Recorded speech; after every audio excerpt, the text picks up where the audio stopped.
You know, this is an era of spectacular progress, particularly in bringing the good things of life to more and more people. And from their talks was forged a map for the path to freedom, a compact for the future, a map for the path to freedom. Any other suggestions? We're good? Okay. Kelly Clark, my friend, how are you? Good. How's it going, man? I'm doing good. Did you have a good day? Yeah, good day. You're it's telling nice me, so to be you home. got, when you told me about your garage, I actually, so Bethany and I are going to move soon.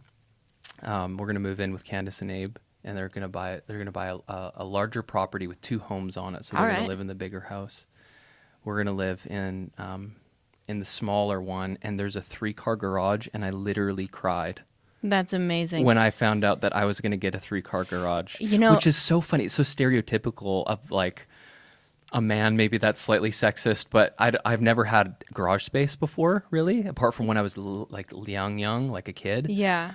So. Yeah, when I was looking for my house, it was funny. I would look for the kitchen and open floor plan. There were certain things that I wanted, and I was always like, all right, let's see the garage. I have a lot of stuff. And I find out if I'm not well organized, it's so stressful to have my travel schedule. And so I've learned to love garage space and organizing. Okay. And so my after showing me a few houses, my realtor was like, you know what? We should probably start showing you the garage first because that seems to be very high on your list. That is funny. So what do you look for in a garage, Kelly Clark? Storage. That's all I need is storage. Like storage that's like pre-built even? Storage lofts. It takes a lot to like build storage. It's costly as well. It's really expensive. Yeah. So My truck barely fits in any garages, so it was kind of just like, I think I just want the storage. So I know I've got to put the snowboards, I got to put the surfboards, I got to put the bikes. Oh my gosh, yes. Everything lives in there. So all the toys. All the toys. That's epic. That's awesome. So I'm going to have to come over, and I'm going to need to see your reorganized garage. Yeah. Come check it out. And get some inspiration for your 3-car. I don't have a 3-car, man. You're like next level. So it is, like, let me tell you. It has a bathroom with a in the shower garage? In it. Wow. Like a full bathroom. No, not just a shower. It has like a bathtub. You should make that into like mother-in-law's suite and rent it out. I know. Make some money. Yeah, it's for reals. It's like I was joking with Bethany and saying, I'm never going to come inside, honey. I'm sorry, That's but so funny. I have everything I need out in this. My dad just got I helped him rebuild his first car he ever had. He has a 1954 MG. Yeah. And he just got it in Florida. And every time I call my parents now, I talk to my mom, and she's like, I don't know, your dad's out in the garage again with the car. He can't stay out of there. It's really funny. So I think guys get sucked into the garage. It's weird. I'm happy to get out of the garage. I'm like, everything's all right where it should be, and I'm out. Okay. It's not my hang zone. That's next level for you guys. Because I love all these tools, and I love like tinkering, and I've been modifying Nerf guns to shoot extremely hard. I'm sure Bethany has told you about my addiction. You need a whole nother podcast to talk about that, but there's a whole community on the internet that is obsessed with modifying Nerf guns. Kelly, I'm talking hundreds of dollars. You can find anything on the internet, huh? Good point. Great point. That's awesome. Nerf gun club. Seriously, but I'm just excited, not exclusively for that, but like all of my gear, all of my tools, like years worth of my construction business and all these different things, like just piled up in this little tiny closet of a storage space that we have. It's stretch out a little bit. I actually almost cried a little bit. That's awesome. Yeah. So I want to, for anyone who might not fully know you or who you are or what you do, I want to try to introduce you a little bit, and it's going to be tough because you've done so much. You're going to have to help me. All right. You're going to have to help me. All right, let's see what you got. I'll fill in the blanks. Okay. So you grew up on the East Coast, Rhode Island? Rhode Island, if you're from Rhode Island. Yep. Rhode Island? Yep. Say Rhode it right? Island. Yep. Say it proper? And then I moved to Vermont, which is no T if you're from Vermont. So. Which is what? No T at the end of that one. There's no T at the end Vermont. of Vermont. Mm-hmm. No way. So anyways, that's where I come from. Those are my two accents that creep into my everyday life. That's beautiful. These are things I did not know as a Canadian West Coast boy, born and raised. And you got into snowboarding when? 1990. 90, and you were how old then? 7. Yeah. 7 years old. It wasn't very cool back then. No. Yeah, it was the first year it was even allowed at my home resort, so. That's hard to wrap my mind around now. Yeah. So, from what I understand, you were pretty significant in, like, the whole crew. There's from what I understand, and you could speak to this, but there's a group of people, even with Burton, and you've been with Burton for 20 years, who really pioneered snowboard culture into what we would know it as today. Would you say that's correct? I was part of it. Yeah.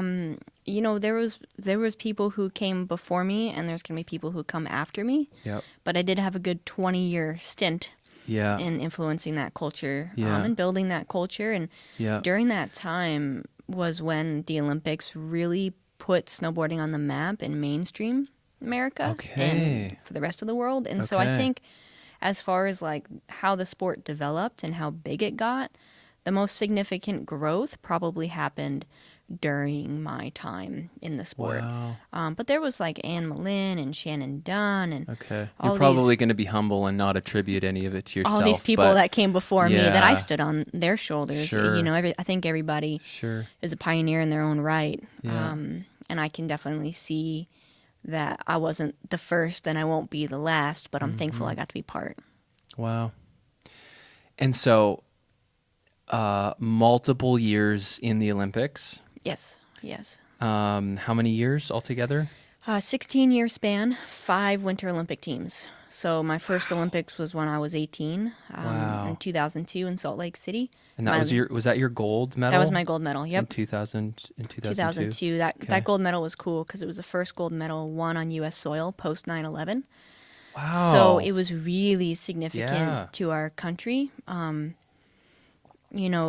powerful. There was nothing fear and bad news, and it was just sports has a way of bringing people together like nothing else can. And our country was just reeling, and it was just something that we just rallied around and celebrated. It was this brand new sport, essentially. Yeah. It was the second time snowboarding had ever been in the Olympics, and the first time a sport's in the Olympics. It's a bit of a test run. Nobody takes a big chance on it. Like in Nagano when it debuted, I think NBC put 40 minutes of airtime on it, and then fast forward 4 years to Salt Lake, and it was 8 years of airtime. So it was all of a sudden it was this big investment in this new sport. So it was really tremendous. I won the women's halfpipe, and then the men swept the podium the next day. So snowboarding was really thrust into mainstream media that Olympics, and then the phrase "timing is everything" kind of stands out to me right now. That feels really. I had no idea the context of that being just after 9/11, and then I didn't know as well that the men swept. Yeah, I remember there's where you have the event at the Olympics is a different location than where the medals plaza and the medals ceremony is. And so that often happens in the main Olympic square in the village. So there's at the Olympics, there's thousands of volunteers and workers and people who've just been, the cities and the host nation have just been investing in this, right? And so only the national anthem of the winner gets played in the medals plaza when medals are awarded. And so it was the first time that people heard the national anthem for that Olympics. Okay. And there was not a dry eye in the house. It was just, we saw our flag get raised, and it was just, that's what our country needed. And as insignificant as I am as a sports figure, it brought hope, and it brought courage, and it brought people together, Gosh, and so it was a really significant moment for our country. And just an absolute honor, I mean, when I hear the national anthem now, it's just waterworks for days because I've been so. Oh my gosh. My experience has just brought me to such a level of patriotism that I didn't know existed, Yes. So That was my first Olympics, which was tremendous and incredible. And I was a kid. I was just a pup. I was 18 years old. Yeah. I was deferring from So college. young. And Deferring from college? yeah, What does because that mean? snowboarding wasn't really a thing. It was a new sport that wasn't established, right? And so I'm from the East Coast, and it's education is very important for my family. Yeah. And you get done high school and you go to college. That's What you do culturally. Yeah, and so Yeah. I had made a deal with my parents and asked them if I could have 1 year to prove to them that I could make snowboarding a career. Wow. And Wow. if I didn't perform, I would have gone to University of Rhode Island. That was the only school Okay. that accepted me. And So you're in the in-between yeah, to kind so of prove yourself. very much prove yourself. Yeah. It's actually really funny. I remember it was a motivating factor, but you can't control that stuff. But I remember in the stands after winning my gold medal, the very first thing that I said to my father, my parents are bawling their eyes out. And I'm walking through, I think there were 17,000 people, and I'm trying to get to my parents after I won. Yeah. And I find them and I said, "Does this mean I don't have to go to college?" And my dad's like, "Are you kidding me? This is the conversation we're having right now."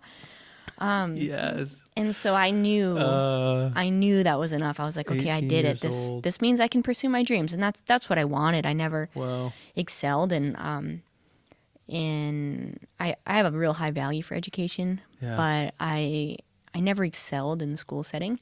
Yeah. And so the thing that I did invest in and the thing that I did spend my time in was really my athletics. And but I definitely had all my eggs in that basket. So. yeah. That's incredible. But if that day had gone different, I'm not sure I would still be here 20 years later. Yeah. Oh, it's crazy to think back into those such tiny moments in time, but the significance of them is so disproportionate Yeah. to the amount of time. Like what was it like a couple days you spent there and won gold type thing, Yeah. Like it's just. So it was 16 years in the Olympics, 4 Yeah. tours. I don't even know how you'd say that. So it's 5 Winter Olympic teams 5 over a teams. 16-year span because they happen every 4 years. Yep. So my first one was in year 1, and my last one, my 5th one, was in year 16. Okay. So Got it. 2006, 2010, 2014, 2018, in addition Okay. to 2002. Got it. And as well as other medals as well. You got a bronze, I believe. Yes, And I then- actually I went down in Torino Yeah. going for it. That's kind of been the hallmark of my Olympic career. Yeah. I figure if it's the Olympics, Yeah. that's when you should put it all on the line, and Yeah. you just don't want to be walking away from there with regret, knowing that you knowing you had more in you. and did didn't everything give that it. you could. Mhm. I always had that in my heart, was Yeah. just to say, all right, this is I've trained 4 years for this moment, and Yeah. let's see what I built. Yeah. And so doing that in Torino left me in 4th place. Okay. And doing that in Vancouver put me in 3rd. And Yeah. doing that in Sochi put me in 3rd. And doing Yes. that in Korea put me in 4th again. So the worst I've Okay. ever placed is 4th at an Olympic Games, which is Wow. pretty tremendous. Yeah. Absolutely. Oh my gosh. And I love how you just described that.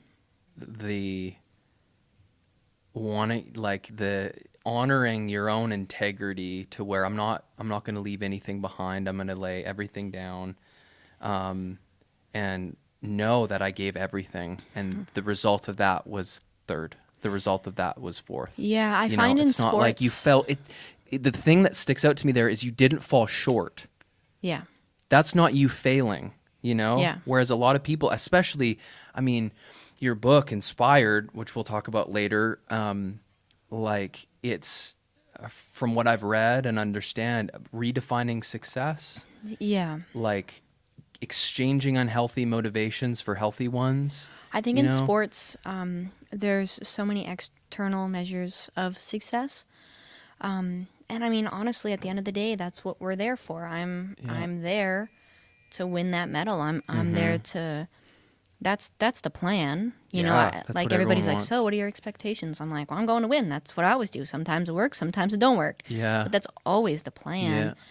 And I think it's easy to limit yourself or get caught up in the expectation that's attached to those external things. Like, I've just really learned to navigate my world, the competitive culture, performance culture that I live in. I have to navigate it with my internal principles. I can't let results define me. I can't let In a world of results.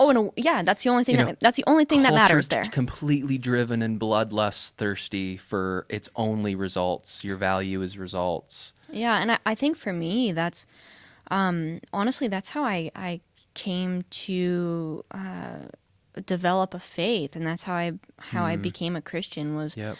I lived in that world of performance, and I think, you know, I can even see based off that conversation I had with my dad, is this enough? Does this prove to you? You know, I think I had been trying to prove to people that I could be successful, you know, from my family, and my family was so supportive. You know, it wasn't something they put on me. It was just it was just part of the culture that I was in, and I wanted to be successful. I wanted to prove to people who I was and what I was capable of. And I came to the quick conclusion. I don't think a lot of people, I've been so blessed, and it's been such an honor and a privilege to be able to come to this conclusion in this fashion, that I reached the top to find out that wasn't what I was looking for, wasn't found there. You know, not a lot of people have You that reached the journey. top, but it wasn't the top. It was not there. I wanted to be Wow. successful, but what I really found myself looking for was significance. Yes. And okay. that's what I was doing. I was looking for success. I thought I'd be fulfilled Yes. when I was. And as an 18-year-old, you know, first gold medal of the games, and hanging with Britney Spears and Justin Timberlake, because they were dating back then. You know, it was a big deal. It was Yes, it was huge. But it wasn't what I was looking for, and it wasn't what I needed. I think we all too often confuse success with our need to be successful with our need to be significant. Wow. And when you take what you do, your passion, your love, you know, sports, in my case, snowboarding, Yeah. and you swap that out, and you're looking for something, you're looking for it to do something for you, you lose the enjoyment of it as well. And so, you know, post 2002 Olympics, I started needing my snowboarding to maintain my own personal self-worth. And it wasn't something that I got to do because I loved it. It was something that I had to do to continue to maintain this illusion that I was significant. Wow. And so Wow. I ended up not enjoying it, and it ended up becoming something that I didn't love anymore. And it was a really hard season for me. I think Oh, for sure. any gold medalist or anyone who's been successful will probably tell you, post gold medal is a pretty rough ride, pretty rocky road to navigate. So interesting. I want to talk with you about how like defining what is the human need for significance in just a second. But first of all, I'm going to finish my very disjointed introduction. We're still in the introduction. Let's get it, man. We're still Get in it. the introduction. So you did the Olympics, you did lots of X Games, and Yeah. lots of, I'm sure, other of just events that I would be less familiar with. I'm working on an archive project right now, and I Okay. saw some of the stats that the guys had put together, and I think the number was 127 podiums at different events. I think I have 14 Goodness, okay. X Games medals. Goodness gracious. And then I think I have 78 wins over that Okay. course of my career. So I've done well over 200 events Okay. over the last 20 years, and all at the pro level. And so those Okay. statistics, I think I've won 8 U.S. Opens. Okay. I think I've won the X Games, I don't know, maybe 6-7 times, something like that. So forgot. there's Forgot how many times I won the X Games. Sorry. Oh, they blur together. Maybe it's my my old age. Oh, it's hard. It's 35. My memory's going. So, yeah, it's That's incredible. Been, and all half pipe. Yeah, all half pipe. All half pipe. Yeah. So why half pipe versus park? My resort on the East Coast, Mount Snow, where I grew up, we were one of the first resorts on the East Coast to get a machine called a pipe dragon, which was a machine to groom and build a half pipe. And for anybody out there who doesn't know what I'm talking about in my snowboard lingo, a half pipe is much like a vert ramp you would see on skateboard, but it's about 500-600 feet long. It's a pitch of 19 degrees, 22-foot walls, and a big transition. Going down, so you have momentum to be able to get 6, 7 down the hits. slope. Yeah, they're steep, they're tall, they're fast, icy, hard, all the above. Not nice snow. Yeah, so we had it. Now they're 22 feet. When I was a kid, they were 12. And I would just go through it when I was a kid, and I just loved it. And actually, when I wanted to pursue snowboarding in 9th grade, I made another deal with my parents. My parents are great. They always just kind of incentivized me, which I think is really kingdom. Yeah. And they said, like, hey, if you can come up with half the money, we'll come up with half the money. We'll send you to this private snowboarding school. We can go to school half day and get tutored half day. And how old again? I was 14. Okay. And so I had to come up with $3,000 when I was 14. And, so they were making me invest in my dream too. They weren't saying, we're just going to open the door for you. Like, we'll hold the door open for you, but you got to, this is going to crack be mutual. And so I worked my tail off, and I came up with $3,000 as a 14-year-old. And how did you come up with that money? My parents own a restaurant. Oh, they found things for me to do. Yes. Yeah, and I worked all summer at a bakery. I hear a little voice whispering dishwashing until but my 3 dad, a.m. My dad would call it diving for pearls in the pot sink. At least there was a positive connotation. Yeah. And every once in a while, he'd throw quarters in there and stuff that I'd find just for jokes. They always had a good sense of humor about it. Oh, that's awesome. Okay. But I actually had I mentioned school was pretty difficult for me, which is pretty amazing that I've been able to accomplish this book project. Was a big deal for me. Because I was severely dyslexic, and I didn't find out till I was in 7th grade. But the tutoring and the special ed and the attention required to my education was a lot higher than a lot of other students, and so this school was the best of both worlds. I could pursue snowboarding, and I could get tutored in all my classes. And I was getting tutored in all my classes anyways, so really helped me maintain. Okay. It was just honestly like made for me. That I'm not sure there's a way I would have been able to graduate and,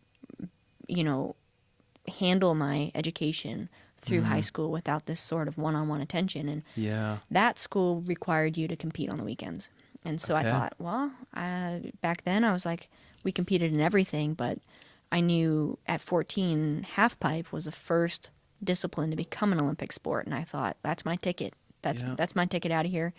That's what I'm going to pour all my efforts into because I saw there could be a future that was beyond, just the small world that I knew of snowboarding. I thought this is the one that I can pursue and reach the highest level of. Okay. And back then, though, my first X Games, I was a triple threat. I did board across, slopestyle, halfpipe. Okay. I think I did best in slopestyle. I got 4th. Okay. Up until about 2008, I actually did all disciplines, but then everything became so competitive and so. And I got older too. I didn't have the energy to spread around to a bunch of different disciplines. I had to start monitoring, really like how much I would recover, how much I could push myself, and so. I just decided then I've always loved halfpipe, and so I just decided to keep focusing on that as I needed to. Okay, I love that. And the last part of my introduction, I love just that. To keep going with it. Yeah, just keep listening out there, listeners. We're gonna get started soon. We will, I swear. We've been friends for almost a year, and as I've gotten to know you some more. The way that I would really, really define, it's hard to say I define you like this is really a very kind of ignorant box. Put me in that box, man. Let's see it. All right. Well, let's see if you like the box. I would say a mother to the motherless, even like a father, like a mentor to the mentorless. Like we live in a very, I would say a very fatherless and motherless generation. Maybe even your mother was present growing up. Maybe your father was present growing up, but there's a real lack of safety, heart connection. Some of the core stuff, I think we're designed as human beings to be able to experience from a mother's, their covering, their safety, their extreme encouragement. Like a lot of us grew up just with a complete lack of encouragement, a complete lack of someone significant in our lives calling out the best in us, calling out gold, or even on the further end of the spectrum, being abused by those that should be actually covering and protecting.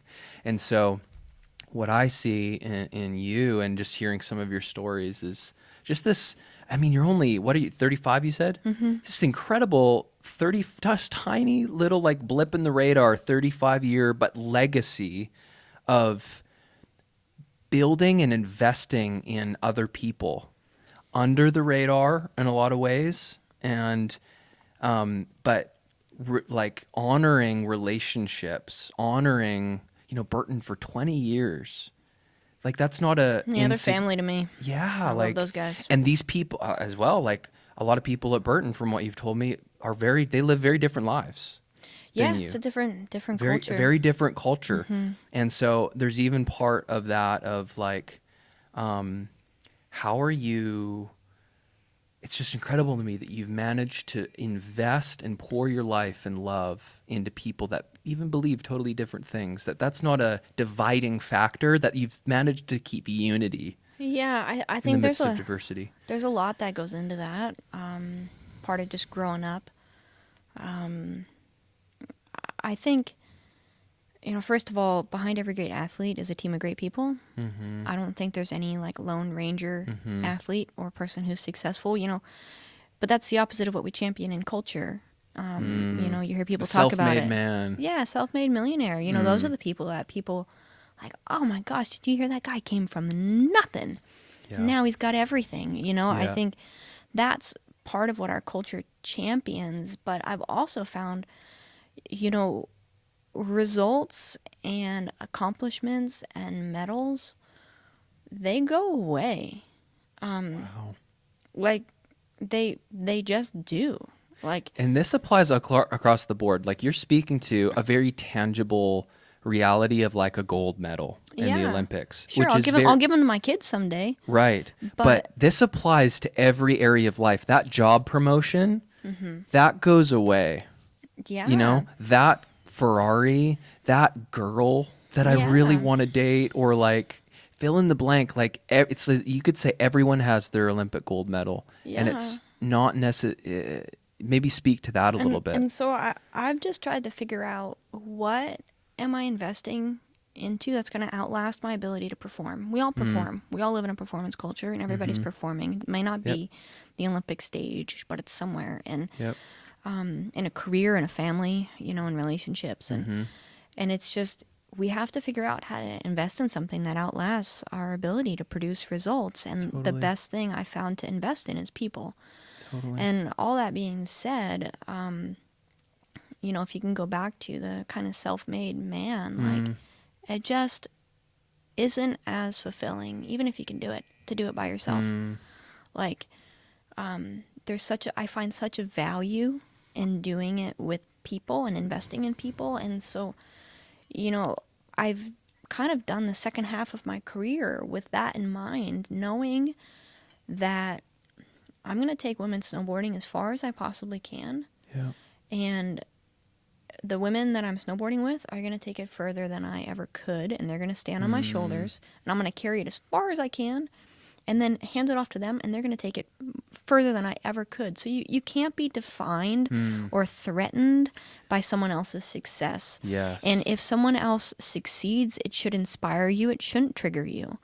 And so it's That is huge. It's not always easy. Like, Yes. it's not something you learn and you say, oh, I've got this concept dialed. It's a matter of being aware of your emotions, and also not paying too much attention to your emotions because they're not always truth tellers, but being aware of what's going on inside of you to determine, where's my heart at? Like, what actually matters? Because I learned a long time ago, and it talks about it in the Word, where it's just like, I don't think God's that concerned with outward appearance. He's more concerned with the heart. And so I've just really had a huge focus on trying to make sure that my inner world is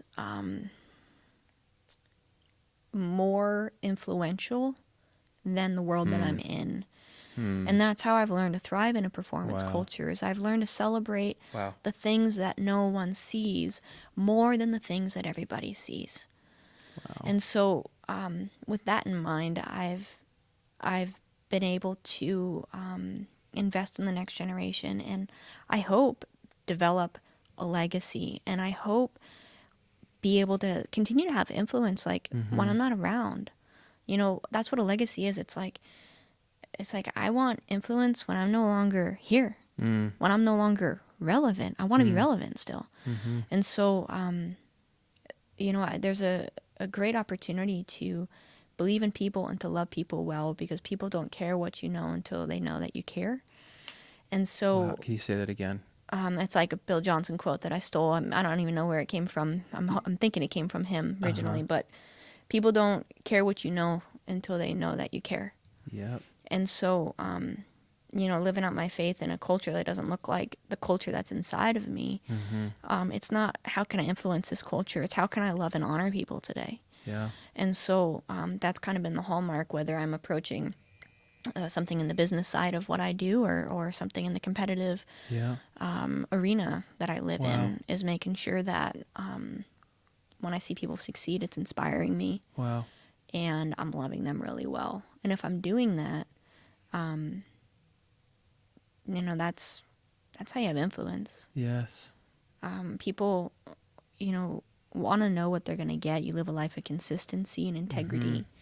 And even if you look different, I think people respect and can anticipate, that you're a safe area. I think consistency disarms people, and you're able to have those relationships that when there's a need, I can be there. Wow. Whether that's praying for someone who's sick or who's injured, or whether that's just giving advice about a guy situation, whatever it may be in the world that I come up in. It's you just want to make sure that you're people are going to know what you're going to get, and you don't compartmentalize your life. It would be easy for me to be in a culture and say, I'll look like this when I'm a snowboarder. I'll look like this when I'm at home. I look like this behind closed doors. I look like this at church. I've really wanted to be the same person that I am talking with Integrity. you, that I am, talking with my friends at the top of the halfpipe, or meeting with my coach, or at the top of the pipe, or winning or losing. Those are the things that will really show you if you're compartmentalizing your life and wearing different hats, because no matter what's going on around you, what's going on in you shouldn't change. One of the things that really stands out to me that I feel like we could tie into that, like the fascinating thing, is that the innate, inherent, inescapable human need for significance. What is that thing in the human heart? What satisfies it? What doesn't? Like, there's so much there, but it's this piece of significance that if that's in question, if that place is shaky, if your significance is in question, if it can be taken away, Tied to your performance. if it's tied to your performance, if it's tied to the gold medal versus the 5th place, that is a very unstable, anxiety-filled, up and down, inconsistent place to be, and it also completely disables the attitude you were just talking about, which is I live actually to build a generation that I may not see. Like I'm building platforms for other people so that they can stand on. Because I believe in people, I love people. It's not all about me. And I think because human emotion is so strong, it's very easy to get caught up in the emotion of the moment. Like if I feel bad for 3 hours, like if I feel depressed for 3 hours or anxious for 3 hours, I'm like, my whole week's going to be like this. Yeah. Like my whole, it's crazy how emotion can, we get so stuck in the right now, but in reality, we're not just building and living for right now. Correct. We're building and living, and even like God has plans for us to build legacy of not like we think in terms of days, weeks, and kind of months as a generalization. I think God thinks decades, generations, and like beyond in terms of his oversight and planning. And so it's just way more than us. It's way bigger than us. Yeah. Yeah, I think, that big picture perspective is something I'm always wanting to grow in. My athletics definitely lends itself to that. I like that John Maxwell quote, design with the end in mind, I think that significance part, what does that actually mean? It means to be known and accepted. For me, that's like to be fully known. Like, I don't think a lot of us can say we actually allow ourselves to go into a deep dive. Like other people to fully see you, what's going on in the inside. And the crazy thing about that, as well as I would add, I fully agree, and I would add, I don't even think a lot of us are aware of what's going on in the inside, because it freaks us out. Totally. It's scary. Like, I thought I dealt with that. Why am I still a mess? Why am I still struggling? And I think one of the biggest antidotes to some of that journey is inviting God into it, but also inviting community into it too. I think you try and do that on your own, and it's a what is it, like a death? Was it death spin? What do crocodiles do when they get you? A death roll. Death roll. Thank you. Yeah. Yeah. I think I found such value as I am on a personal. Like, here's like a spoiler alert. Like, you just don't ever figure out life. So if you were like gonna maybe think this podcast was really going to sort you out, like, sorry, that doesn't ever happen. Yeah. And I've wrote a book on success and figuring out significance, and I've learned a lot, but I feel like I'm just scratching the surface. And I think we just have to be available and open to God continuing to take our hand and walk us down the road that perhaps is unknown and a little bit uncomfortable in the midst of community, to really be who we're created to be, because I don't think we actually even dream and anticipate and have an idea of our potential. And the only place we can find that is in figuring out who God thinks we are and how much he loves us. Wow. In the midst of our process and mess and everything else that human beings come to the table with. And it's being okay not being okay. And it's being okay to be in process. And it's being okay to say, hey, like, I'll share with you what I learned, but I'm on the journey too, and I think if you can get around the idea that you're going to arrive someday, it really helps you embrace the process. Big time. I would fully agree. We're both type 1s on the Enneagram. I've been looking into the Enneagram a little bit, and I've been finding it super freaky accurate and helpful. Yeah, when I have meltdowns, I like go and I'm like, okay, unhealthy one. What am I? Where did I go? I totally went there. The Enneagram, for people that might be interested in looking that up. It's a great personality. It's not a test. It's more of a assessment of what motivates and drives you, as far as I understand. The best description that I've heard, I think we can get caught up in personality tests and trying to define who we are, and they can be really helpful in leadership teams and different areas. But the Enneagram is I've heard it described as a tool for empathy. And that's been kind of how I view it. I'm like, oh, I can empathy have for yourself, empathy for myself, empathy for and others. especially if you're one, empathy for yourself, and then empathy for others. And it's just a really great tool of just kind of like doing that deep dive into how you're motivated and setting yourself up to be successful and understanding the people around you. Totally. I brought that up because I, as a type 1, have a high drive for excellence. I thought for a lot of years that I would reach that place of like, oh, I arrived. Hey, I'm here. Hi, everyone. I've perfected all of these areas of my life, and never really got there. And every time I did get there, I was very disappointed and surprised.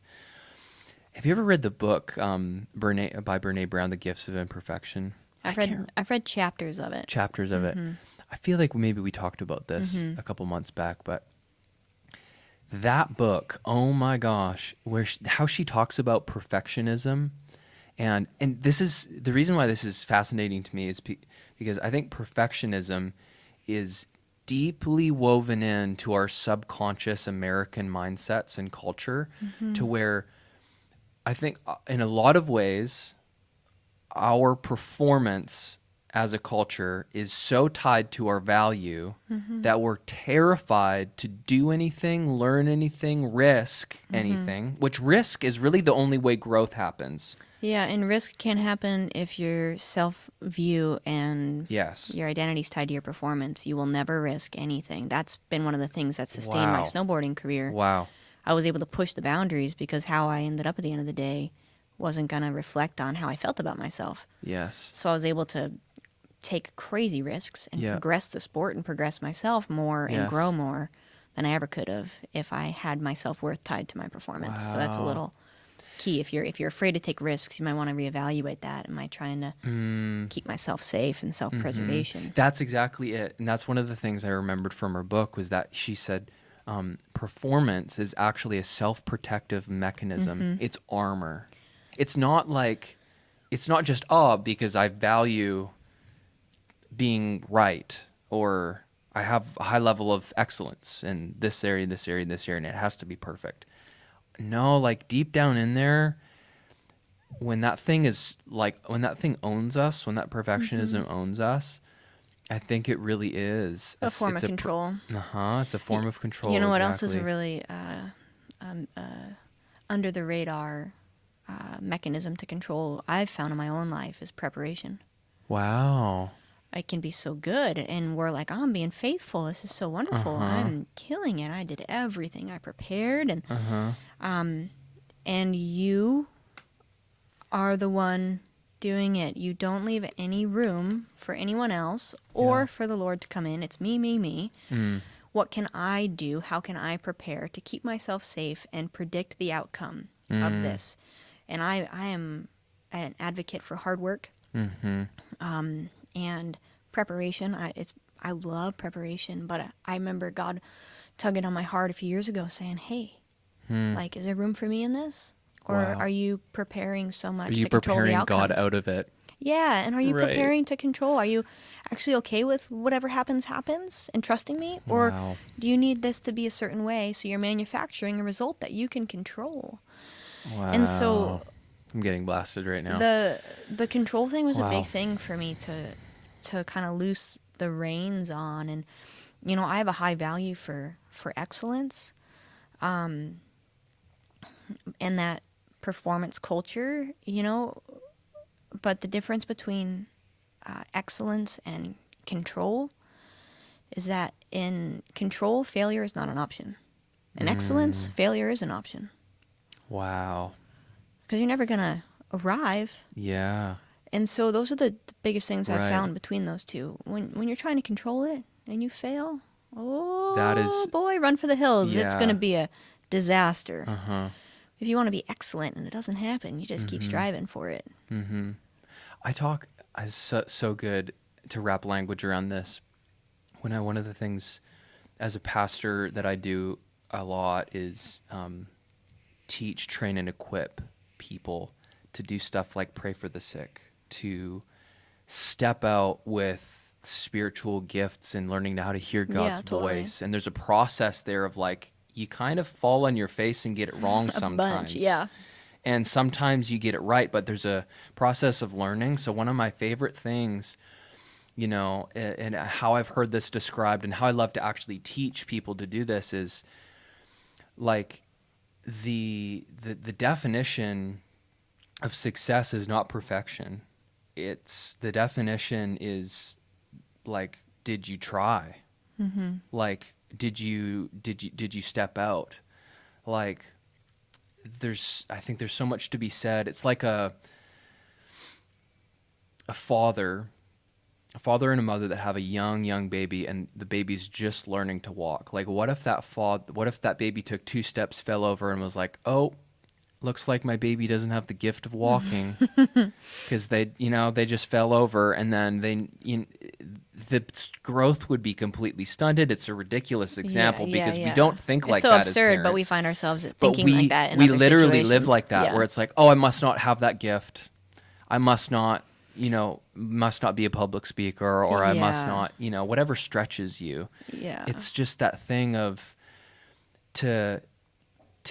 success isn't defined by getting it right as much as it is about learning. Like, it's not. It's when we can make learning success. Yeah.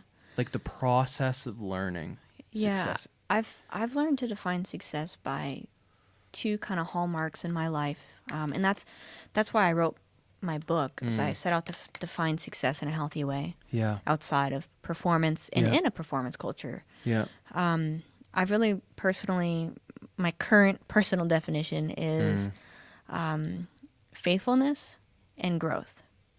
Was I faithful? Was I growing? Okay, that's good. I was. Check. Wow. And so if you fail in the traditional sense of the word, you just learned a way not to do it.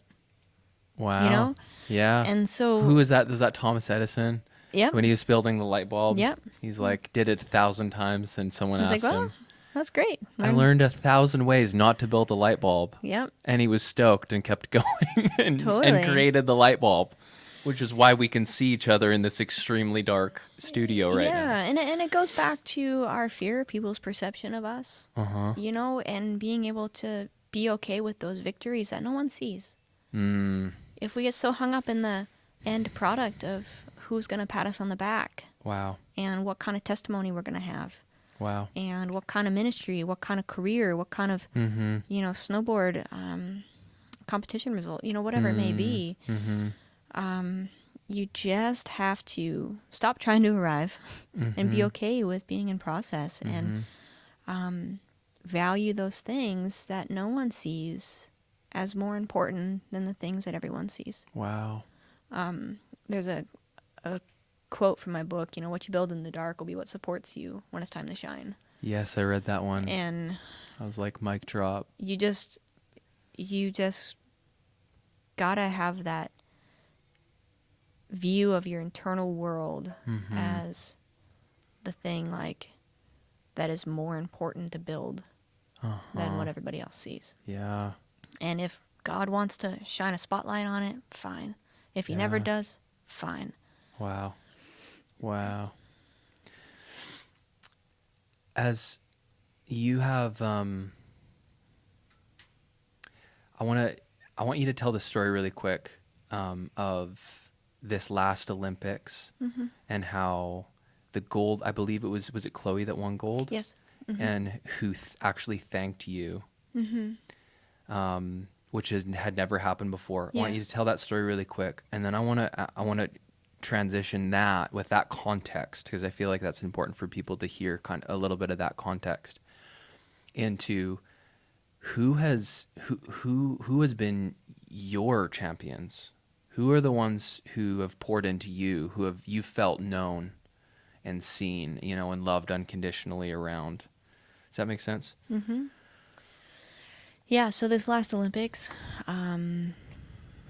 it's a whole long story. I won't share in this short time, because are we still in the introduction, or are we actually in the? I think we're past in the podcast. Now. Okay, yeah. I'll keep it short though. I performed extremely well at this last Olympics. I overcame a lot personally, which I'll share at another time, and I ended up in 4th place, which, no matter how secure you are, no matter how much you have a handle of your identity is in a healthy place, you know, you can't do anything well unless you put your whole heart into it. So I invest a whole lot into this, and I knew this was going to be my last Olympics, and so 4th place was not the place I wanted. I really wanted that fairy tale ending of that last time on the Olympic podium, and so it was a privilege and a heartbreak all at the same time. You know, as sports can be, you know, it's someone's best day and someone's worst day. Wow, all at once. All at once, and so I was navigating that, and I got a phone call from the U.S. team manager, and she said, "Hey, it's really important that you come to the Team USA house tonight. I think you'd be sad if you didn't come." Okay. And I said, "I don't think I'm ready to be around people yet. I've been Just crying super for raw. hours, super Yeah. raw, you know." And so they said, "Hey, we really think you'd be sad if you weren't here." And so I got my friends together, one on each side, and we went to the Team USA house, and I walked in and I saw Chloe and Ariel, 2 of the girls from the U.S. team who medaled, and Ariel was giving our coach, Ricky, the Order of EOS. ECOS or EOS? I'm not entirely sure how to say it, but it's one of the historical, one of the first Olympic coaches, is if you go way back in the beginning of the Olympics. And it's basically called an award that an athlete who medals gets to award someone who supported them and invested into their career and made them, who's invested the most. Someone who's invested the most. And is maybe most attributed to their success. Yeah. And it always goes to coaches. I've given it to Ricky. I've given it to Tommy. You know, you're always giving it to a coach, right? And I see Ariel up there, and she's giving it to Ricky. So our coach is getting his rightly deserved award. And then Chloe, the girl who won, who's 17 at the time, hands down, best snowboarder on the planet, looks at me and says, "Hey, this is actually for you." And it had never been given to a fellow athlete before, and I think it speaks volumes to our relationship. It speaks volumes to our culture in snowboarding. That's not so individualized and cutthroat of, I will beat you at any cost. It says, I will do my best on a day when you do your best. That's how we want it. That's how I want it. It's beautiful. Yeah. And so she gave me the medal that night. So I guess I did get a medal after all that. And it was a medal I'd never gotten before. No athlete had ever gotten before. And it was a tremendous honor. And I think it speaks volumes to, you know, that girl. You can celebrate her athletic talent till the cows come home. Yeah. It's real easy to see. Yeah. But she's a good kid. Wow. And that speaks to her character. Yeah. And to her as a person, to say, this is the culture that I introduced that generation to. And it's the culture that I believe will remain intact when I'm no longer there. Oh, so good. And that's what you want. Like that. I think anyone who's in a place of leadership wants to build a culture that they can step back from, and it's really healthy and thriving. And I think a few years ago I could have stepped back from snowboarding, and there probably would have been a gaping hole from a culture standpoint and from a progression standpoint. But I'm looking at women's snowboarding right now, and it's alive and well. And I think it's at a place where I can step away, and I don't think I'll be missed. I'll miss seeing the girls, and they'll miss seeing me. And people will miss cheering for me. But as far as the integrity of the sport goes, snowboarding is going to be just fine. Oh, yeah. And so, you know, I think that'll be a moment that I remember for a long time and continue to enjoy. You know, it's fascinating to me, just as a thought. I've been just in my own life, in my own prayer life, reading through the Word and thinking a lot about how does God really see success? How would he define success? And this will be slightly ignorant for me to say because I've never been in the Olympics and I don't know what it's like to be under that kind of pressure, and that level of intensity in the slightest. But I just wonder, I wonder if that medal from Chloe was worth more in his eyes Potentially. than a gold medal. I just wonder. It's just to get your mind and people's minds thinking on that. Oh, okay, we define it as first place in everything. That's our default human, Must be the best. non-eternal way of kind of seeing. Yeah. But there's another way. Yeah, I think that lends itself to just what are you building that's going to outlast you? 'Cause come we're on. all going to be That's it. gone. What are you building that's going to outlast you? From here. And that's got to be people. People are the best thing you can invest in. Wow. And So who invested in you? who invested in me? That's a great question. Tell me about your heroes. Your mothers and fathers even. Yeah, I think I always say that I have never been the most qualified. I've never even been the best snowboarder. I have an Olympic gold medal, but I've never even been the most naturally talented. I always say I've made the most of my opportunities, and I'm a product of people investing in me. And so that's across the board, from my coaches to my natural parents and to my spiritual moms and dads. Along the lines of behind every great athlete is a team of great people, I can't tell you how important it is to make yourself available, to be believed in, and to be invested in, and to build relationships with people who don't want something from you. And I've really found that in moms and dads. I think, some of us have been blessed with incredible moms and dads and home lives who've invested in us and set us up to be successful, but not all of us have been. No. And, from a kind of right when I got saved, I got plugged in with a few families, a few of my friends' parents who just helped me grow in my relationship with Jesus, helped me grow and mature as a person. Yep. Outside of a competitive peer atmosphere, when you try and receive from your peers, it doesn't always work out that well. I see it in the snowboarding world. I always say it's hard to receive from people that you're threatened by. But once you get to a separate generation, that sort of competitive tension dissipates. And no one's competing to be they're different people, they're different generations. And that's why I think different generations are so valuable, is because the knowledge, the wisdom, the understanding can get passed on. Yeah. Amongst peers, sometimes that competitive tension and the kind of insecurity of our own human condition doesn't lend itself to that. But once you get around moms and dads, you can take all the stuff that they've spent 20 years learning how to do, and that's what I look at with the women that I snowboard with. I'm like, hey, I spent 20 years learning how to do things, and in some cases learning how not to make a light bulb. Let me tell you about that, so you don't have to make the same mistakes, and you can go further than I can. Wow. And when we isolate ourselves and only work on our own ambitions and our own vision, you just limit yourself to your own ability. And I feel like we're stronger together and better because of the people around us. And so, for sure. My mom and dad and my spiritual moms and dads have been incredibly influential. Yeah.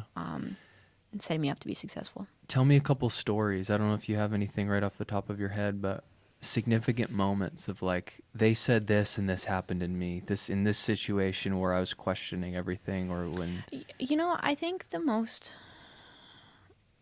significant thing is, you need to find people who believe in you when you don't believe in you. Because there's a lot of days like that.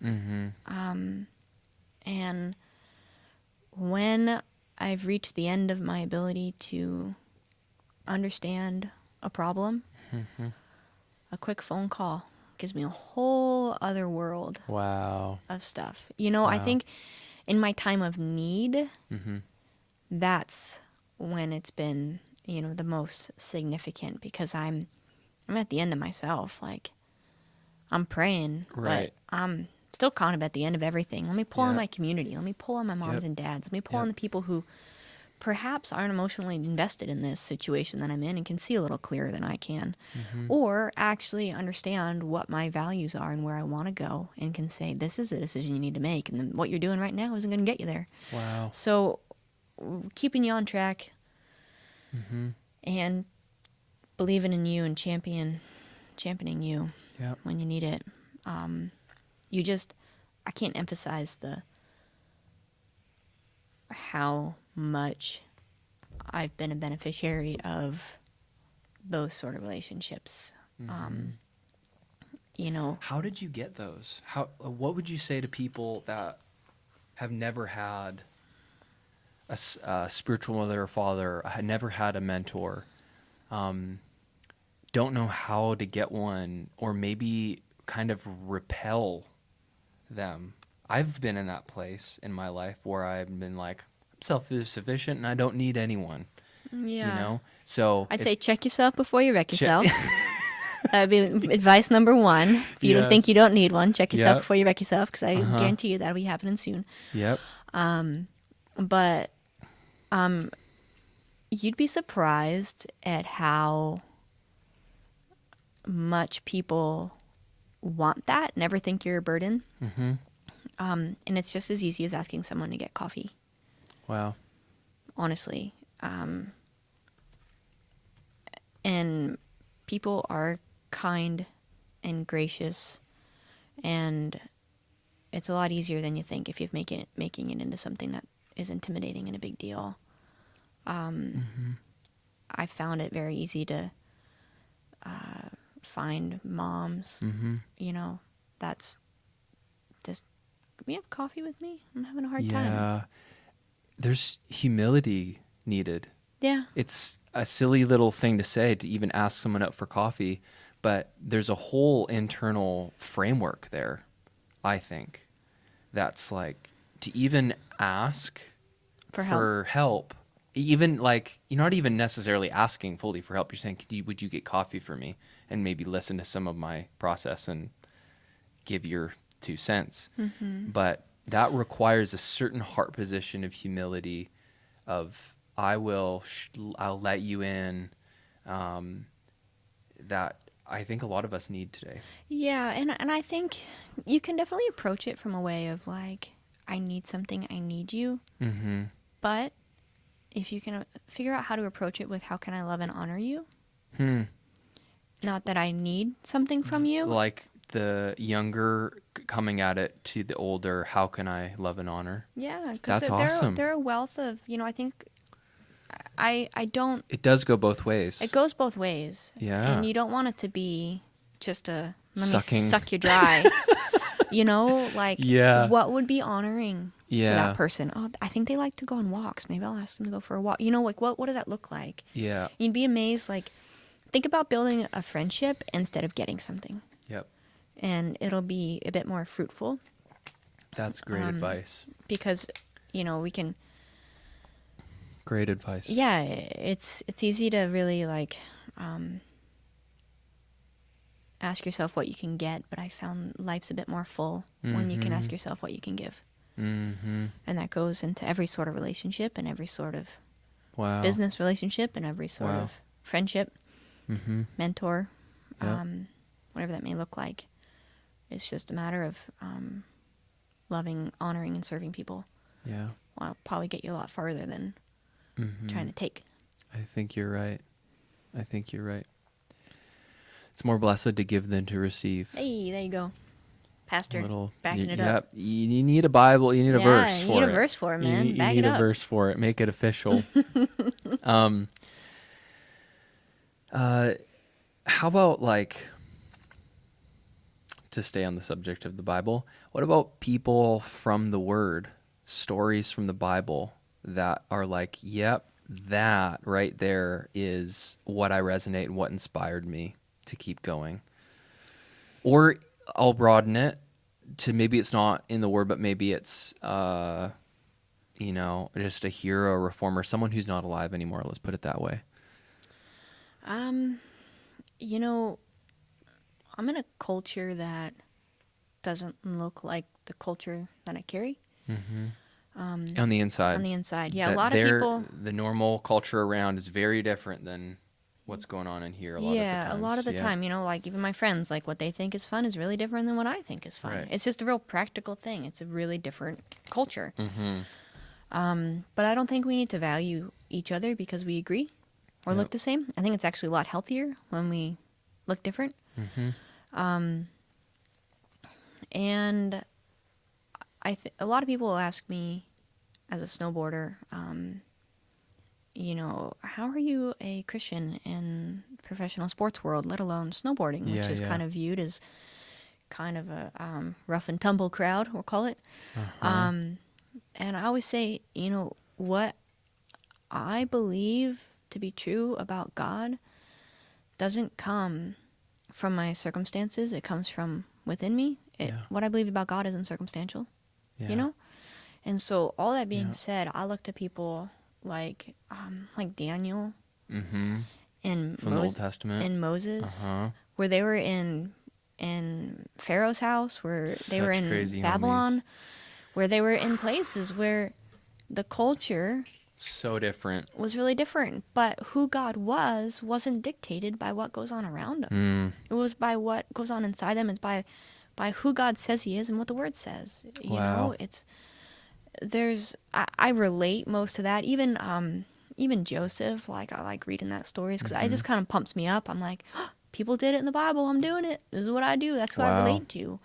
And they did it well. You know, like I look at Daniel, and when he's interpreting those dreams, he's like, oh, may this not be true. You know, like, he is so He's talking to a extremely jacked up dictator who kills people all the time. Yeah, and he's like, oh, may this not be true. Yeah.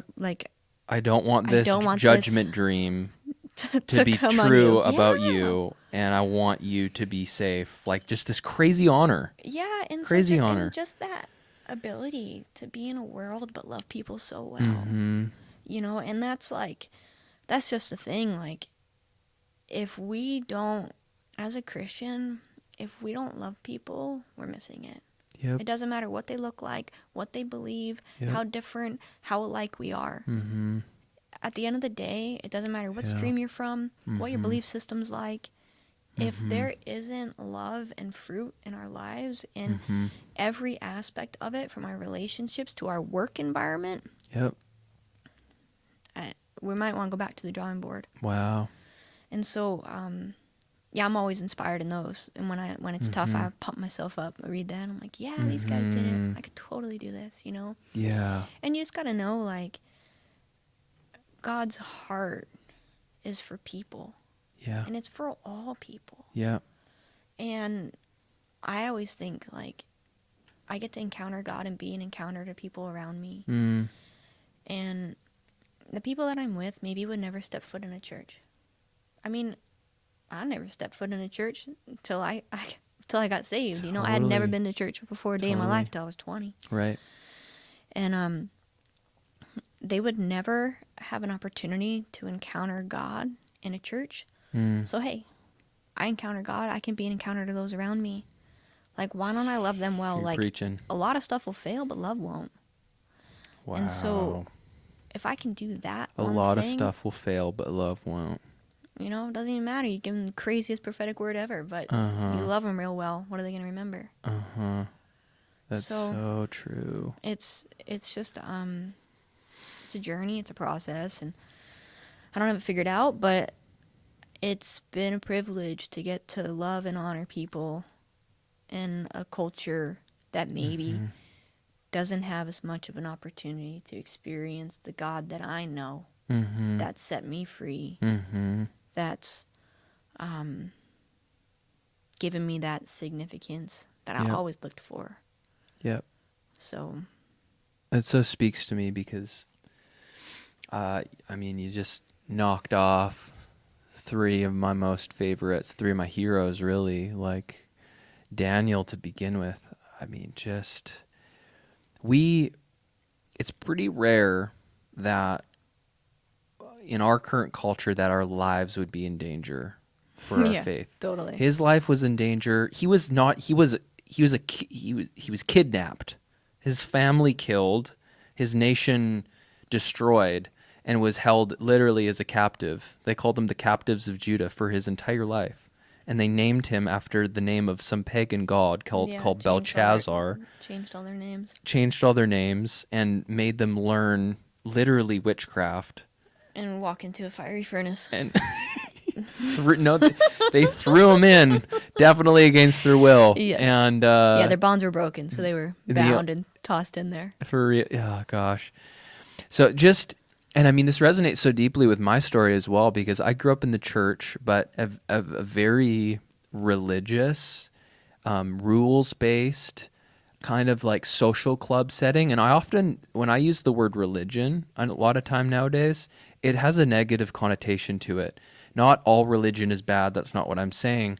But what I am saying is that I think there is such an emphasis on rules, form, and just the tradition of man that's been devoid from the real authentic love of God, from really knowing his heart, knowing his voice, that we've really made some messes.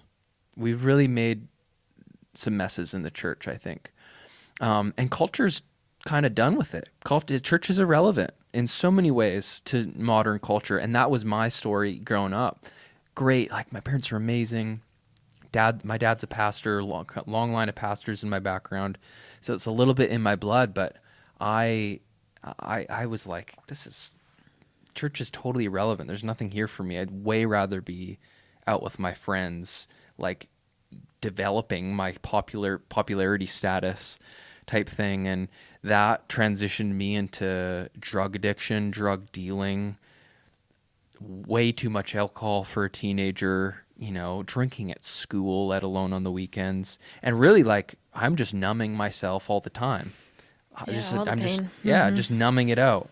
Like, trying to escape what's going on in the inside, chasing significance. And I did it through snowboarding, man.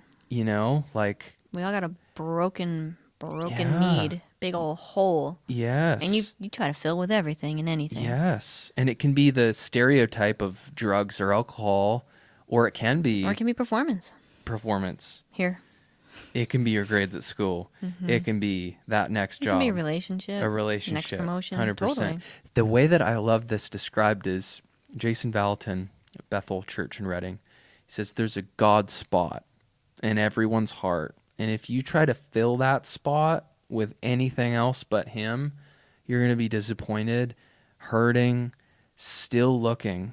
Jesus even said, John 7, he's like, if any of you thirst, come to me and drink, and you'll never thirst ever again. Like, I will give you living water it's obviously not that kind of water, but it's a spiritual reality that actually is real and translates. And your life is the testament to that, because like I didn't want to live anymore.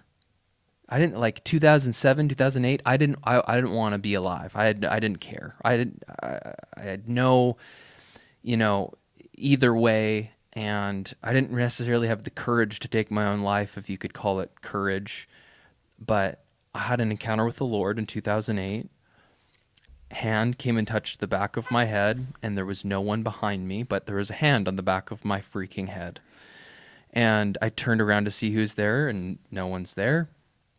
And I woke up there's a lot I'm skipping over, but I woke up the next day and I had no addiction to drugs anymore. And I had love in my heart for people. Wow. That I had love for my family. I had hunger for, like, I need to know what wisdom is. What is wisdom? Like, I need to figure that out in the Bible. Like, it was just different. Wow. Even smoking. I tried to quit smoking for 4 years in high school, and it was gone in an evening because of this encounter. And ever since then, it's been this journey of like, okay, so a lot of church, like, I think God's grateful for a lot of what the church is doing, but there's more. Oh my gosh, there's so much more. And for us, like, I'm very passionate about what you're doing, and a lot of what in the 6 years that I've been a pastor, that I've been doing is like going into the party scenes, going into like the streets of Santa Barbara during Halloween, where it's like women are barely wearing clothing and the men are all there just to take advantage of that, and everyone's drunk in massive street college parties and all this stuff, and seeing, like, we have church there because I'm there.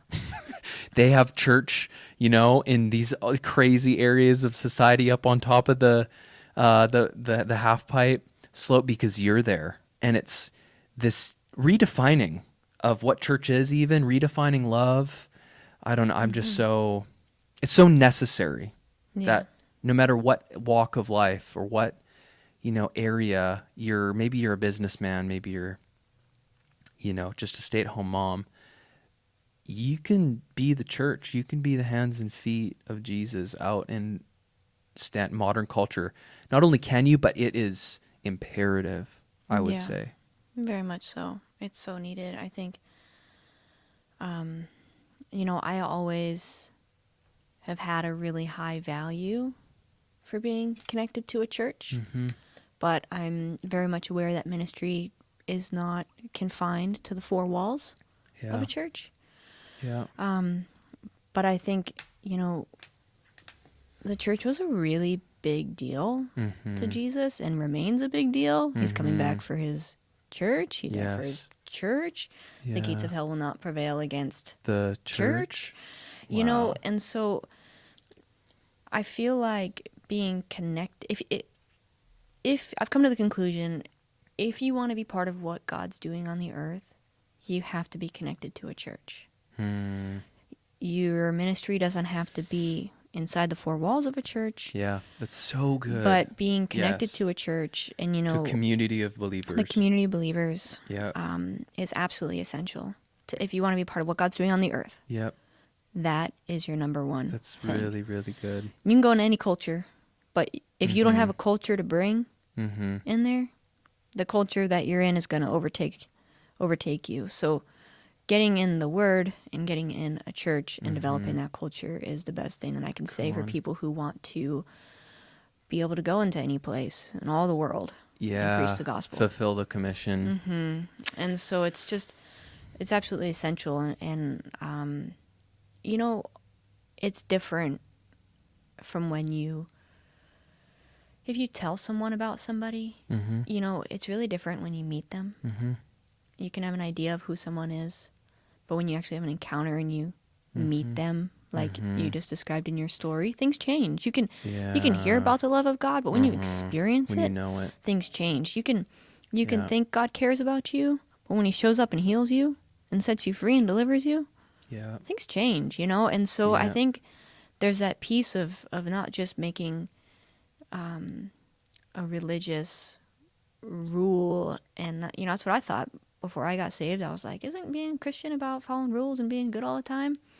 And I knocked on the right door that day because they said, hey, it's about having a relationship with Jesus, and that was something that I experienced and became real. For sure.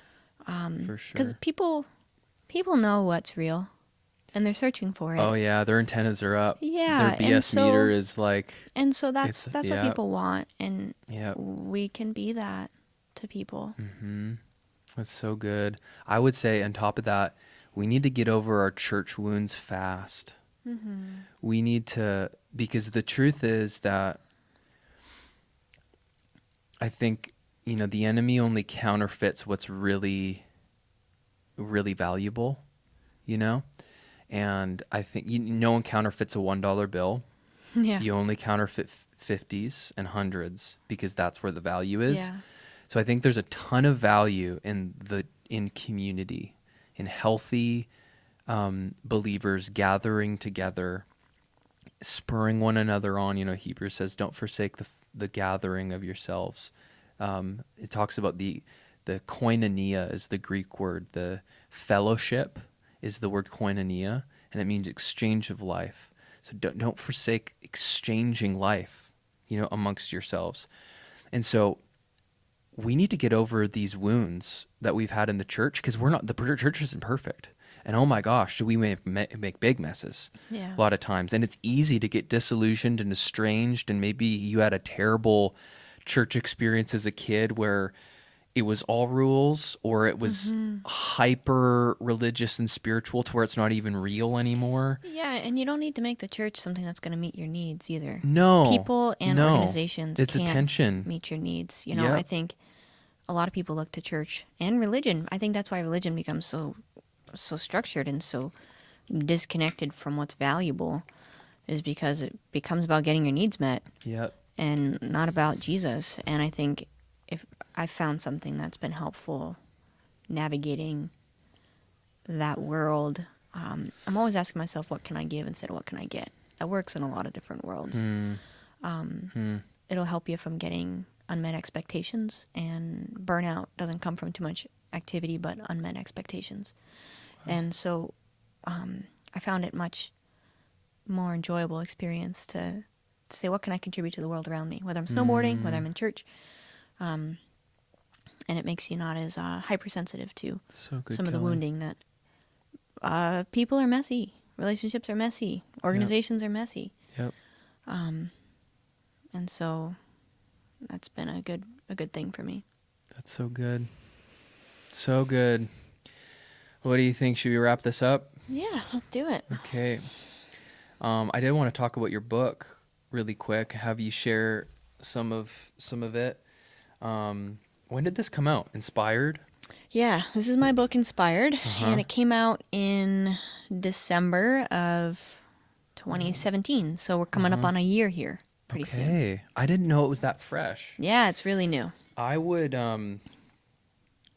so the subtitle is The Pursuit of Progress. Yeah, and it's like I mentioned before, and some of the things that I talked about today, the book is really a deep dive. If some of the things that I've talked about kind of hit home with you. Yeah.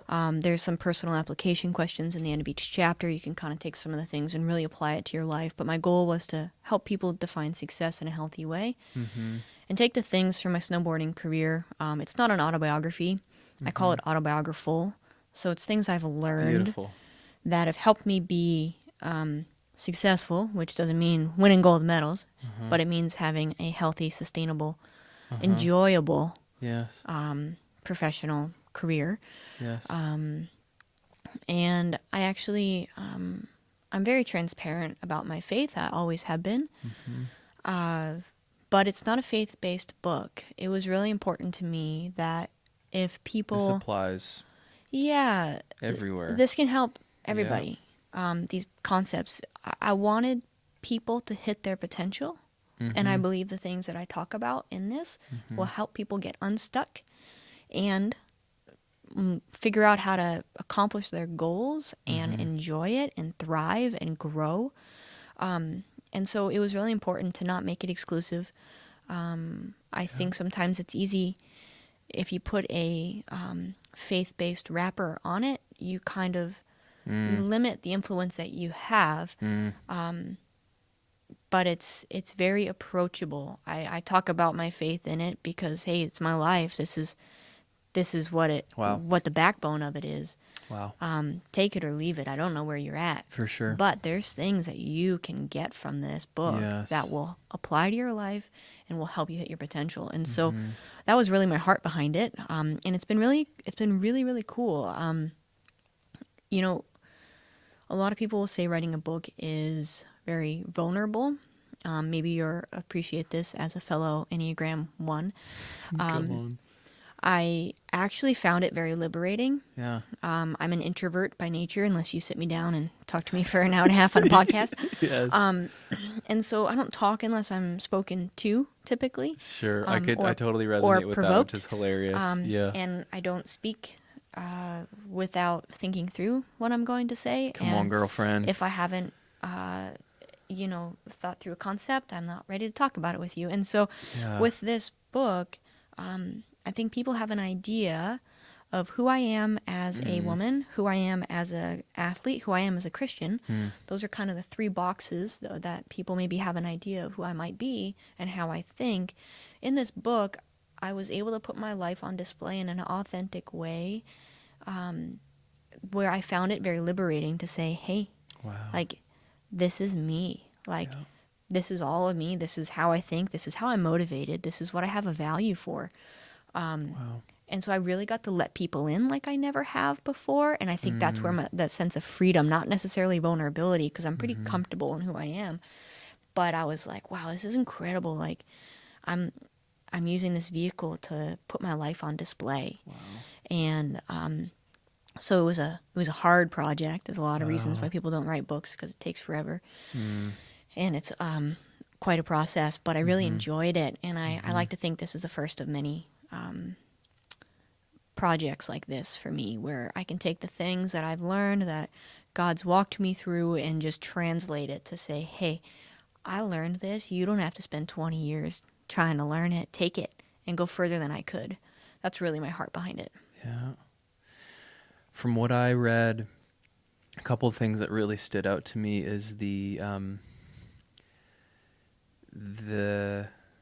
I loved how you took your own story, and this isn't just like a leadership book or a like do this, this, and this book and like self-help.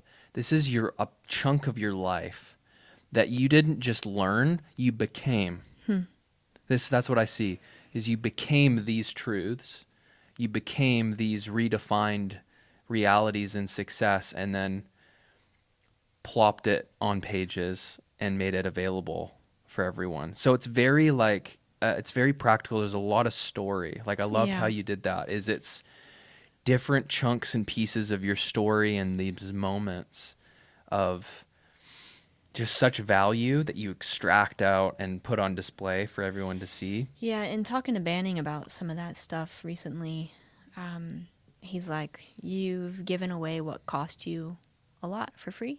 And so I think when you learn things, I know I was like, oh, Banning, I screenshotted it. I was like, totally, that's totally it.